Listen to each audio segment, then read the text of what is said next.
मराठा आरक्षणाच्या मागणीसाठी सुरू असलेल्या मनोज जरांगेंच्या आंदोलनाला आता यश मिळालेलं आहे। मुख्यमंत्री एकनाथ शिंदेंच्या उपस्थितीत मनोज जरांगे पाटील यांनी ज्यूस पिऊन उपोषण सोडले। यावेळेला मंत्री गिरीश महाजन, दीपक केसरकर उपस्थित होते। मुख्यमंत्री एकनाथ शिंदे यांनी वाशी देताच मराठा बांधवांनी सीएम शिंदे आणि जरांगेंचं जंगी स्वागत केलं।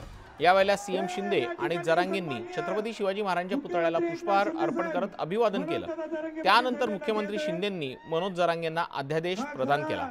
त्यानंतर शिंदेंनी स्वहस्ते जरांगेंना ज्यूस पाजवून उपोषण सोडवून मुख्यमंत्र्यांनी जरांगेंवर विजयाचा गुलाल उधळला। तर यावेळेला कृतज्ञतेपोटी मराठा बांधवांनी मुख्यमंत्री शिंदेंना चांदीची तलवार भेट दिली। मराठा आरक्षण घेणार आणि मुंबईत विजयी गुलाल उधळणार। मात्र मुंबईत दाखल होण्यापूर्वीच राज्य सरकारने मनोज जरांगेंच्या मागण्या मान्य केलेल्या आहेत। त्यानंतर एकनाथ शिंदे मनोज जरांगेंच्या आंदोलनस्थळी जाऊन यांनी विजयाचा गुलाल लावला। या दोन्ही मराठ्यांच्या नेत्यांनी